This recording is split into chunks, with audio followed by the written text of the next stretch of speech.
যখন দুই দেশের যুদ্ধ তৃতীয় কোনো দেশের মাটিতে লড়া হয় তখন সাধারণ মানুষের জীবনের দাম কি? ইন্ডিয়া পাকিস্তান নয়, এবার গল্প ইরান বনাম ইসরায়েলের, আর মাঝখানে ফেসে গেছে ভারত। কিউরিয়াস স্টোরির এই নতুন পর্বে আমরা ব্যবচ্ছেদ করব জন অ্যাব্রাহামের নতুন জিওপলিটিক্যাল স্পাই থ্রিলার তেহরান নিয়ে, যা জি5-এ মুক্তি পেয়েছে। প্রায় 2 ঘণ্টার এই ফিল্মটি কি আপনাকে একটি রুদ্ধশ্বাস অভিজ্ঞতা দেবে নাকি হতাশ করবে, সব জানতে হলে এই ব্রুটালি অনেস্ট রিভিউটি শেষ পর্যন্ত দেখুন। অ্যান্ড ডোন্ট ওয়ারি, এই রিভিউটি completely spoiler free. So what's the story all about? গল্পটি 2012 সালের এক সত্যি ঘটনার ওপর ভিত্তি করে তৈরি। দিল্লিতে ইসরায়েলি রাষ্ট্রদূতের ওপর এক ভয়ঙ্কর বোমা হামলা হয়। এই কেসের তদন্তে নামে এসিপি রাজীব কুমার, জন অ্যাব্রাহাম। কিন্তু এই তদন্ত তাকে এক আন্তর্জাতিক ষড়যন্ত্রের এমন এক অন্ধকার জগতে নিয়ে যায় যেখানে তার নিজের দেশও তাকে একা ছেড়ে দেয়। Acting and performance. John Abraham, he is the soul of this film. একজন শান্ত, বুদ্ধিদীপ্ত এবং দৃঢ়চেতা এজেন্টের চরিত্রে জন অ্যাব্রাহাম তার ক্যারিয়ারের অন্যতম সেরা অভিনয় করেছেন। তার অভিনয়ে কোনো লাউডনেস নেই, আছে শুধু ইন্টেন্সিটি। নীরু বাজওয়া অ্যান্ড মানুষী ছিল্লার পার্শ্ব চরিত্রে তারা ঠিকঠাক, কিন্তু তাদের চরিত্রগুলো খুবই আন্ডারডেভেলপড এবং তাদের ট্যালেন্ট পুরোপুরি ওয়েস্টেড।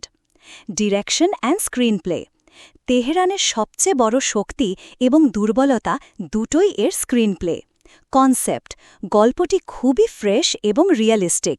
ইন্ডিয়া পাকিস্তান ক্লিশে থেকে বেরিয়ে এসে ইরান ইসরায়েল দ্বন্দ্বকে দেখানোটা এক সাহসী পদক্ষেপ। এক্সিকিউশন, কিন্তু এর এক্সিকিউশন খুবই উইক। ফার্স্ট হাফ খুবই এঙ্গেজিং, কিন্তু সেকেন্ড হাফ এতটাই স্লো এবং কনফিউজিং যে আপনার ধৈর্যচ্যুতি ঘটতে পারে। The emotional connect is completely missing. Cinematography and visuals. ফিল্মের ভিজুয়াল স্টাইল খুবই গ্রাউন্ডেড এবং রিয়েলিস্টিক।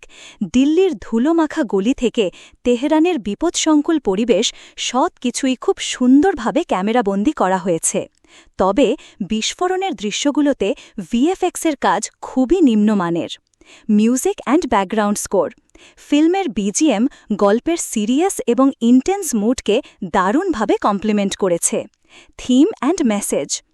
তেহরান জিওপলিটিক্যাল ষড়যন্ত্র এবং একজন এজেন্টের নিঃসঙ্গ লড়াইয়ের এক ভয়ঙ্কর প্রতিচ্ছবি। Pros: a very fresh and realistic story line based on true events. John অ্যাব্রাহামের একটি ম্যাচিওর এবং outstanding performance. An engaging first half with a good set up. Authenticity in language and location. Cons: an extremely slow and boring second half. The emotional connect is missing. Underutilized supporting cast. Poor VFX in explosion scenes. The extensive use of Farsi without dubbing might be an issue for some. Target audience: যদি আপনি মাদ্রাস ক্যাফের মতো realistic, slow burn এবং intelligent geopolitical thriller দেখতে পছন্দ করেন তাহলে this film is a must watch for you. Overall, Tehran একটি ওয়েল ইন্টেন্ডেড কিন্তু flawed film.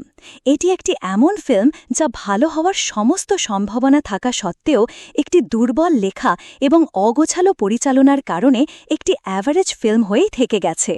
It's a film that has a brilliant concept but fails in execution. এই ফিল্মটি পরিবারের সাথে দেখা যেতে পারে, তবে এতে প্রচুর হিংসার দৃশ্য রয়েছে। আমাদের কিউরিয়াস স্টোরি রেটিং হল 6/10।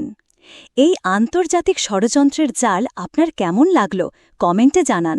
আর যদি স্পাই ইউনিভার্সের ভেতরের খবর আরও জানতে চান তাহলে কিউরিয়াস স্টোরির সিক্রেট মিশনে যোগ দিতে সাবস্ক্রাইব বাটনটা প্রেস করতে ভুলবেন না।